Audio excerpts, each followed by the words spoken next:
Okay guys, here we go. We're back out at the Pinova plant. Got the drone back up. Weather has not been our best friend.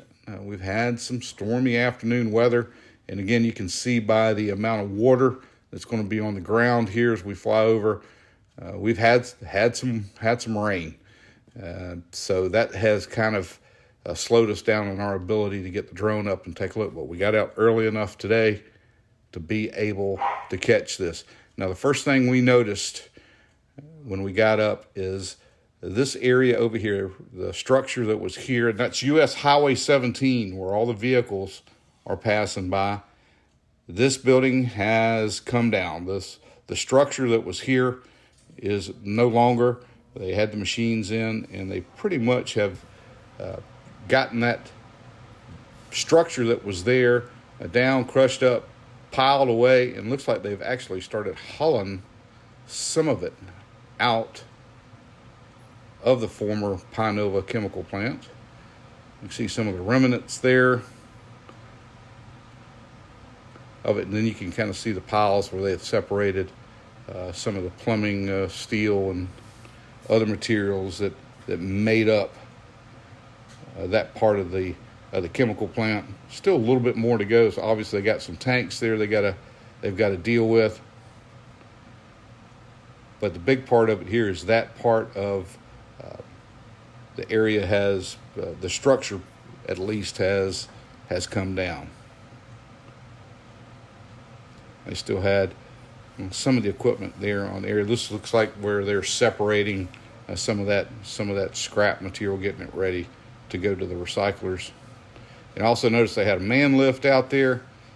That may come into play when they start working on those tanks. Not so sure what was in those tanks. If we get a question and answer period back with our guy that kind of understood this plant, Preston, maybe we'll ask him what was in that spot. So we're kind of coming back in here, and we're looking over in this area. And this is what the area that we were told where they started to process those stumps. This was the initial spot where the stumps would start the process of being chipped up to go into the plant. And when we came back around, we're going to turn back to the left, and we can see that they were working on one of the structures that made up that complex in that area. And they were actively working on that, dismantling it with the shear. See him down there kind of picking through the material. And this was kind of neat to watch him picking up the tin, the sheets of tin that made up the roof. You can see this corrugated tin.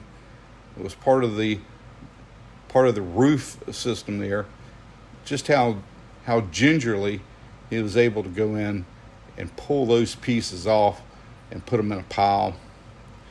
From all the power and the ability of the shear to just simply cut metal right in two, how he's able to reach up and grab it, keep it intact,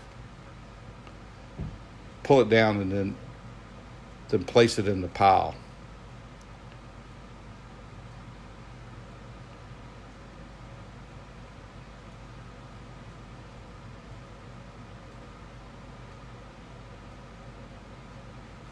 And as we were watching the process of how he was doing this, some of the looked like plumbing or support mechanism for this roof structure, he was kind of shearing away as he went along.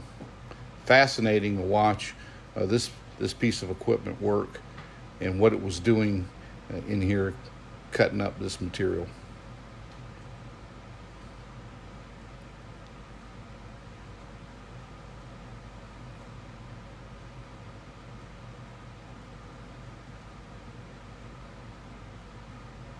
Now, I don't know if he's working this machine by some kind of pressure gauge to understand, or whether it's just simply by feel.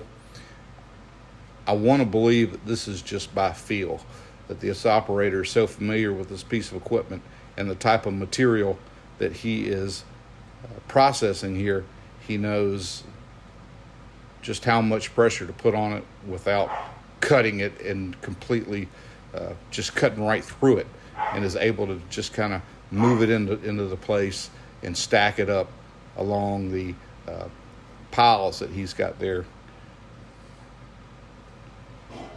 part of the plant.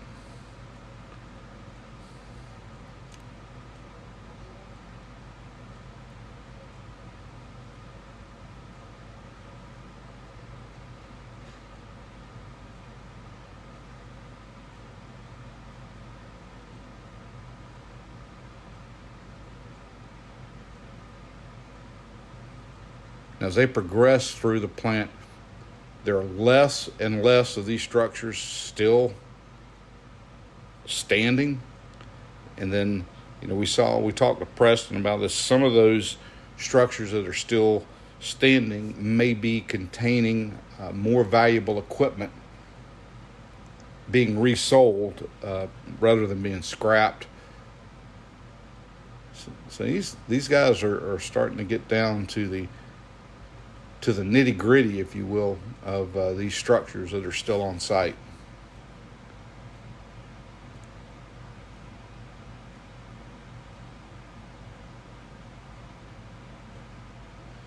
We got in here kind of close, and you can actually see that hydraulic cylinder inside of that shear working there as it closes up and just cuts that metal.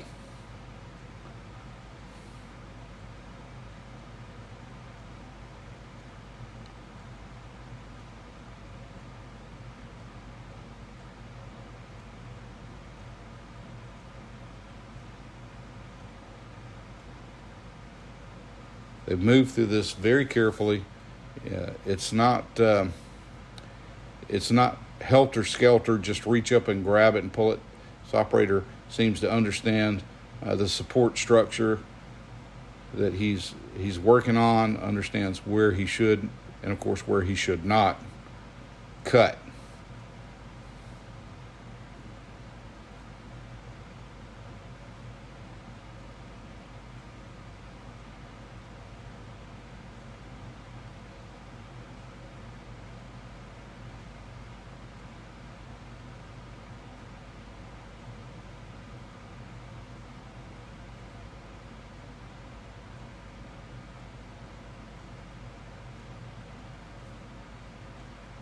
It seems like those pieces of metal just offer no resistance to the sheer power of this piece of equipment.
Of course, once he's got that stacked up and cut to the length that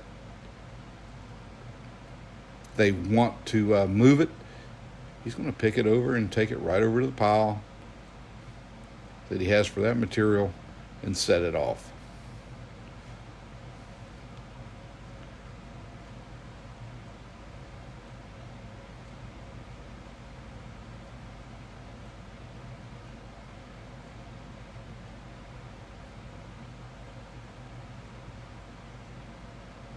I think this is where he's going to go in and he's going to gather up a pretty good stack of this tin and then move this stuff over. You guys watch this.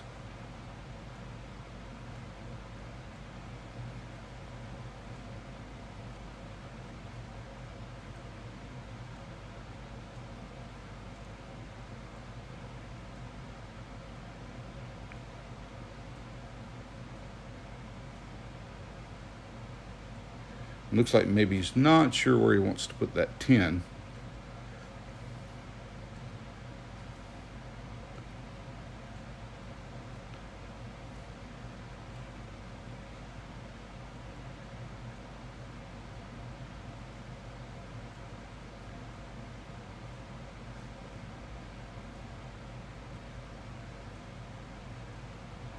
So he's going to think about that just a little bit.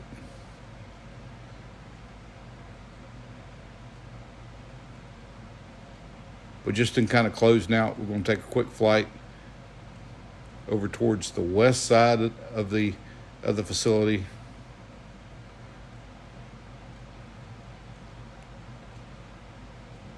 So you guys can see really how much has been taken down and processed and now awaiting transport to the recycler.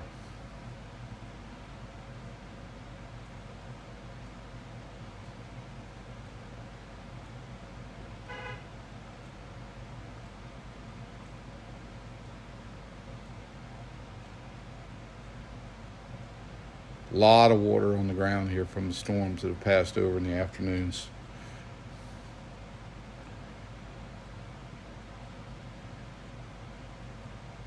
But then we're going to take a quick flight up, and we're going to zoom out and look out across the estuary, across the marshes, the St.simons Sound, and right there into the Atlantic Ocean. Well, hey, that's all we got for today. Thanks for watching. You guys take care and be safe out there.